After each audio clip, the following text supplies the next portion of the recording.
quedamos hablando de los arquetipos en el blog anterior. Entonces estábamos hablando de que el arquetipo nos va a hacer actuar, decir, pensar cosas que nosotros no queremos. Y es una herramienta muy valiosa, el análisis de los arquetipos, para el trabajo del inconsciente, de la sombra que nosotros estamos platicando. Porque es allí que descansa todo el contenido mental que se puede descifrar a partir de los arquetipos. Hablar entonces de la sombra significa hablar de lo desconocido, donde la emoción que impera es el miedo que se puede hallar o vivir desde ese arquetipo. Segundo Carl Jung, que es el psicólogo suizo, señala que la fuente del miedo surge en función de los peligros reales de la existencia de este mundo. Sin embargo, no es la única fuente, pero vamos a hablar de esa parte de la fuente del miedo que surge en función real de la existencia de este mundo. Entonces, los arquetipos representan las memorias de lo vivido. Por ejemplo, al referirnos a la historia de la sombra de la mujer, nos estamos refiriendo a las memorias que guarda cada mujer y que quedan impresas en nuestros cuerpos, en nuestros órganos, en nuestra piel, en nuestro campo energético. De modo que, si repetimos, por ejemplo, historias de esclavitud, de la prostitución, de violación, de maltrato, entonces no estamos viendo algo más que la activación del arquetipo. Entonces, estas memorias latentes que habitan en la sombra de la mujer. Cuando una de esas emociones está anclada en una memoria, que tengo que abrir para reconocerla, ya que mientras no devele estos arquetipos que moran dentro de mí, ocultos en la sombra, los seguiré viviendo y sufriendo hasta que se hagan conscientes y los pueda yo entonces liberar. Porque normalmente cuando nosotros no entendemos, no nos damos cuenta del arquetipo que estamos viviendo, ¿qué va a pasar?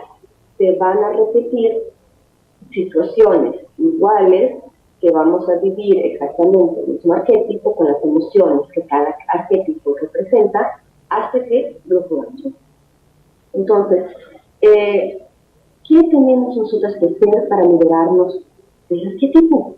Para liberarnos del arquetipo es necesario sentir esas emociones, sentir las emociones que nos conforman dentro de nosotros mismas, vivirlas profundamente, de forma intensa, de forma incondicional, con el fin de hacerlas conscientes, con el fin de poderlas integrar, porque esta es la única manera de liberar el arquetipo, para que no repitamos historias de dolor, para no repetir historias de sufrimiento, que de manera inconsciente nosotras, por ejemplo las mujeres, vamos viviéndolas y repitiéndolas y no nos hacemos responsables de ellas.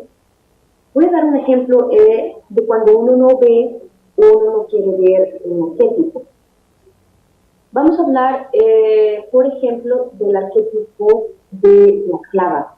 Cuando hablamos del arquetipo de la esclava, ¿de qué nosotros estamos hablando? Estamos hablando de palabras claves como maltrato, agresión, sea psicológica o sea física. La esclava se siente ignorada, es aquella persona que dice, a mí nadie me ve, a mí todo el mundo me ignora. Estamos hablando también de sometimiento. Entonces, este arquetipo de esclava me dice que yo no estoy hablando lo suficiente o estoy sometida a acciones y no me estoy dando cuenta. Un ejemplo de una paciente en que estaba viviendo su arquetipo de esclava, ella me comentaba que todas sus parejas desde su adolescencia tuvo parejas que la maltrataban. Estamos hablando de maltratos psicológicos, que la ignoraban, que ella se sentía sometida a las órdenes de la pareja. Por ejemplo, la pareja le decía, bueno, yo solo puedo salir contigo este día, y ella decía, sí, claro, porque quería estar con la persona. Decía, bueno, solo puedo hablar contigo al teléfono en estos días, solo puedo pasear cuando yo tenga tiempo, y ella siempre decía que sí, ok, cuando tú digas, cuando tú puedas. Entonces, para que esa pareja pudiera estar juntos, ella tenía que ir a la casa del otro, tenía que ir a la casa de su pareja, porque él no tenía tiempo de venir a verla. Entonces ella iba para su casa, le cocinaba, lo ayudaba en la casa, le limpiaba, en fin. Entonces, todas sus relaciones fue siempre repitiendo el mismo patrón, siempre repitiendo el mismo patrón, de que de maltrato, de sometimiento, de sentirse ignorada. Y llega un momento cuando tú no lo ves, qué arquetipo estás tú, se está revelando, ¿qué va a pasar? Viene una situación cada vez más fuerte para que tú te des cuenta y puedas ver cuál es tu sombra, cuál es el arquetipo que estás viendo, qué sombra tú tienes que tratar, porque tú no lo estás viendo. Entonces, como tú no lo estás viendo, te vienen situaciones y vas a vivir situaciones cada vez más intensas y más profundas. ¿Y qué le pasó? Bueno, en esta situación, ella tuvo después una situación con una pareja bastante fuerte en que se sintió completamente usada, completamente ignorada, maltratada, en fin. En que después ella dijo, ok, ya entendí, ya vi la esclava, ya vi que tengo que trabajar.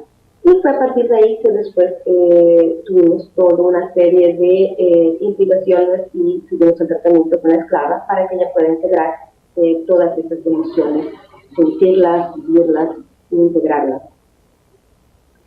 En la metodología de la obsidiana nosotros trabajamos con 4 arquetipos. Estuve hablando hace poco de la esclava, pero también trabajamos el arquetipo de la niña, el arquetipo de la puta y el arquetipo también de la madre siniestra. Estos cuatro arquetipos tienen emociones que explican y que nos ayudan a entender cuándo se manifiesta un arquetipo. El de la esclava, vuelvo a repetir, cuando se manifiestan emociones como maltrato, agresión psicológica o física, cuando la persona se siente ignorada, como que nadie te ve y se siente sometida, hay sometimiento. Cuando hablamos de un arquetipo de la niña, hablamos de un arquetipo que manifiesta emociones como el temor, la soledad, se siente abandonada, siente falta de amor, que nadie la quiere. Cuando hablamos de un arquetipo de la puta, estamos hablando de una persona que siente vergüenza, pudor, que vive la timidez, la frigidez. Y por último, cuando hablamos de la madre siniestra, hablamos de manipulación y control. Cuando la persona manipula y cuando la persona controla a los otros. Y también es muy interesante ver que cada arquetipo está relacionado con una afectación física. Entonces, cuando nosotros hablamos de la esclava, hablamos de manifestaciones físicas en el ano y en el intestino grueso, por ejemplo. Un ejemplo de esto puede ser cuando me llegan pacientes también con problemas de estreñimiento. Entonces, cuando vienen con problemas, por ejemplo, de estreñimiento, automáticamente pienso que tenemos que trabajar el arquetipo de esclava. Cuando hablamos de la niña, del arquetipo de la niña, estamos con afectaciones físicas relacionadas con la parte de la garganta y con la parte del estómago.